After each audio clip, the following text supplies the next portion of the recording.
So this is a video to have a look at the AS component of redox equations. So we're going to learn this, how to write redox half equations first of all, and then we're going to learn how to combine the redox half equations into full balanced redox equations. So first of all, just to write the redox half equations, there are four basic rules that you need to be able to follow. We're going to use these on the next few slides over to write some actual equations. Probably a good idea if you either write these down, pause the video, write them down, or take a screenshot of them. We'll give you a few seconds to do that, and then I'll move on to the worked examples. Okay, so we've got a few nice simple ones here, and then we'll move on to the next slide. You can see it on the screen now, which are slightly more difficult, but still, by the time we get to them, they should be fairly straightforward. So let's look at step number one. The first step, as you can see on the board, is to balance the species in each half equation, but do not touch oxygen or hydrogen at the minute. We'll sort out our oxygens and our hydrogens in steps 2 and 3. So let's look at step number one for the half equation on the board for chlorine, where it says balance everything but oxygens and hydrogens. So we have 2 chlorines on the right, so I need 2 chloride ions on the left.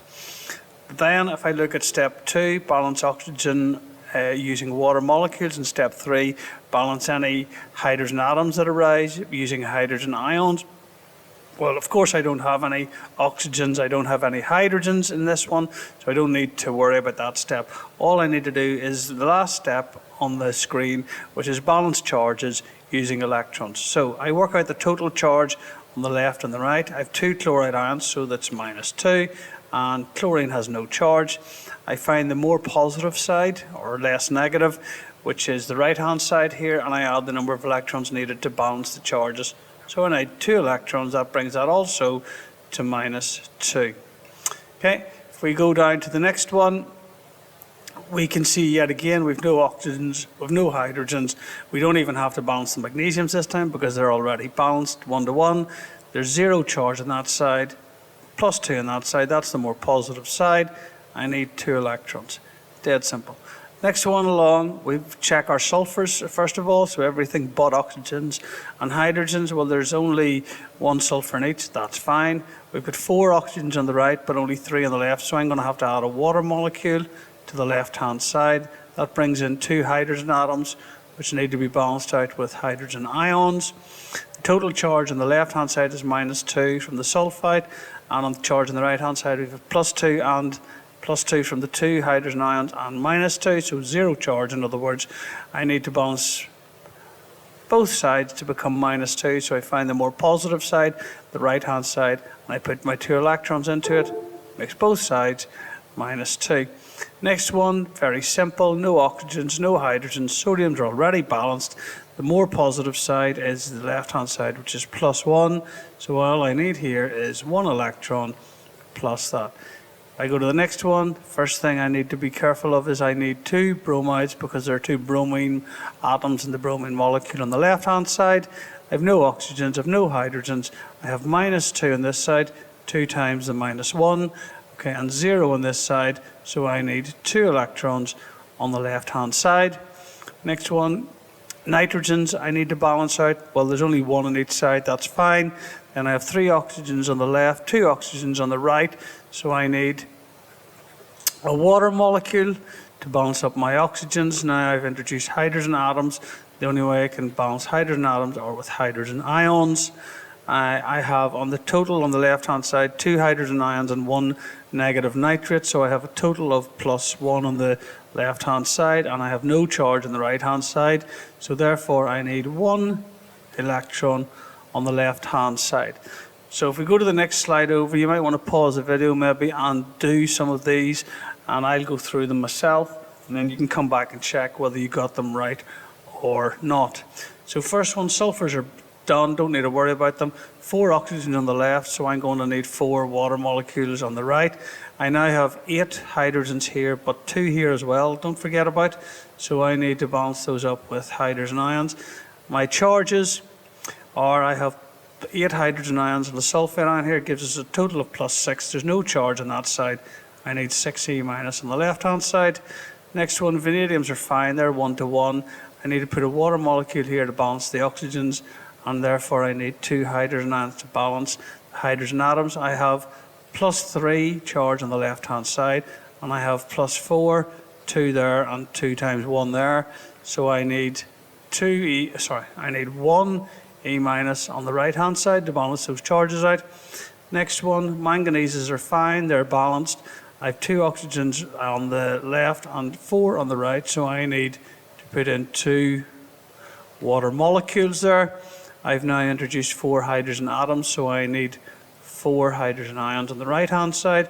Total charge on the left is 0, nothing has any charge on the left hand side. Total charge on the right, I have 1 minus 1 and 4 positive ones, so I have a total of +3, so that gives me 3E minus. Okay, that neutralizes that +3 out.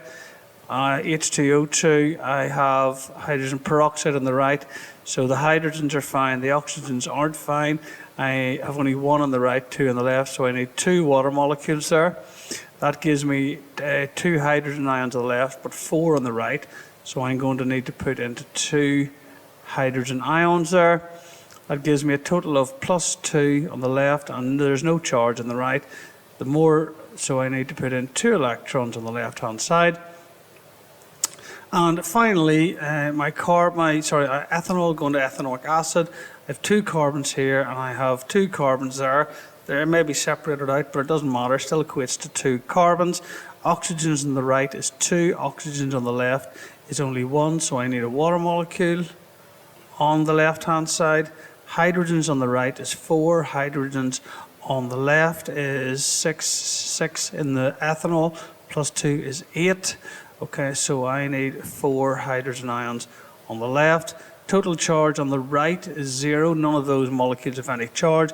Total charge on the left is +4 from the 4 hydrogen ions. I need therefore 4 negatives to cancel out my 4 positive and make both sides neutral. Hopefully you get that. We're going to have a look now at how do I take these half equations, because you'll notice that some of them, for example, here is a reduction half equation, and here where electrons are being lost is an oxidation, and so you'll be asked to combine an oxidation half equation with a reduction half equation and make what we call a redox full equation or a full redox equation in acidic conditions. You notice I talk about acidic conditions, guys, and that means that we always have license to use the hydrogen ions that we have used throughout. Okay, so let's have a look at how we combine these 2 half equations. So let's have a look at the rules first of all. If you don't know the rules, you can't do it. Simple as that. So the first thing you do is you reduce the number of electrons to their lowest common multiple. So let me see if I can find one here. Yeah, so if I was, let's say, for example, was asked to combine the first one here with the third one, you'll see in the first one we have 6 electrons, and in the third one we have 3. Well, I would bring that down to a 1, and I would bring that to a 2. Okay, and I'll show you why that's important in a minute, but it saves you a lot of time later on.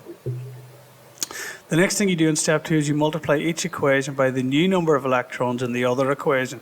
That step will automatically balance your equation. So for example, I have 2 electrons here now, so I'm going to take this equation and I'm going to multiply it by 2. I have 1 here this time, and I'm going to take this equation and multiply it by 1. And what you will see, okay, I'm not going to do these 2 equations completely, but what you will see is that would mean that I had 6E minus on the right hand side of this equation, 2 times 3, and I have 6E minus on the left hand side of this equation, and that step will automatically balance everything, but more importantly, it would cancel out your electrons. If your electrons don't cancel out at that point, if you actually have electrons in your equation, then you have done something wrong. You should never have electrons in the final equation. And the final thing you do then is you look to check if there are anything on the left hand side that is also on the right hand side of the equation that are chemically the same. So water and hydrogen ions are the 2 things I've said here because they are the 2 most likely things, and you simply cancel them out. So I'll give you an example there. If I had, let's say, 10 waters on this side plus 3 hydrogen ions, and over here I had 14 waters and let's say 1 hydrogen ion, what I would do is I would cancel the 10 completely, and the 1 would become 4, and over here I would get rid of the 1 and the 3 would become 2. So you just represent the net change in case water or hydrogens or anything. It doesn't matter, but generally it will be one of those two things. So let's have a look at 3 examples here, and then you guys can go and do some that are in your notes or in your books. So we've got to write a balanced redox equation for the reaction of chlorine with potassium bromide, in which the bromide ions are converted to bromine and the chlorine to chloride ions.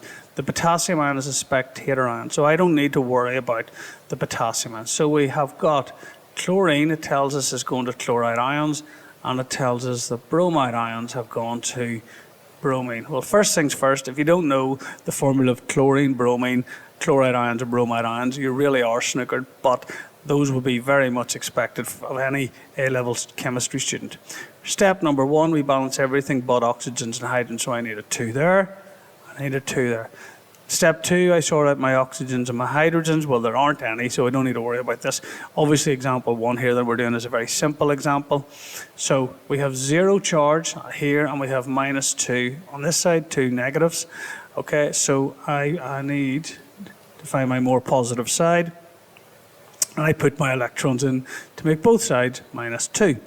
Down here, I do exactly the same. Okay, this left-hand side is -2, right-hand side is 0. So I need to put my 2 electrons in there. Okay. Next step, bring my electrons down to lowest common multiples. Okay, so I bring that down to a 1, and I bring that down to a 1. I multiply everything in this equation here by 1, and I multiply everything in this equation here by 1. So this is obviously a very simple one. So I end up with Cl2 plus 2 bromide ions go to 2 chloride ions plus bromine. Okay. Now you won't get one that's any easier than that. You're very unlikely to get one that's as easy as that, even, to be honest with you. Let's have a look at the next one.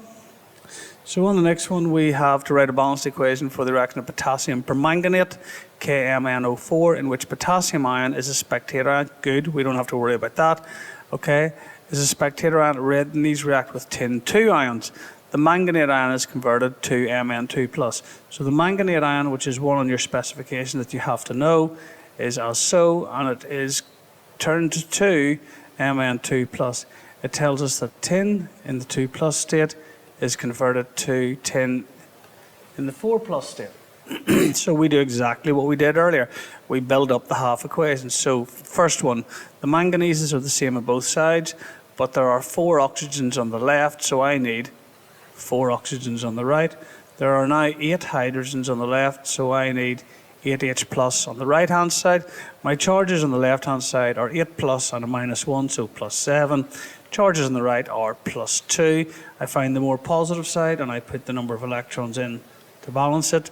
Job done. Bottom one's easy, no hydrogens, no oxygens, nothing to worry about.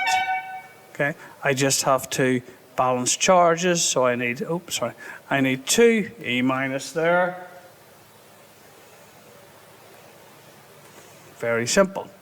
Okay, so let's go on to the next step. I have 5 electrons here, so I'm going to multiply this entire equation by 5. I have 2 electrons here, so I'm going to multiply this entire equation by 2. Note, I can't reduce those to any lower common multiples than I already have. Okay, 5 and 2 is as low as that could possibly go.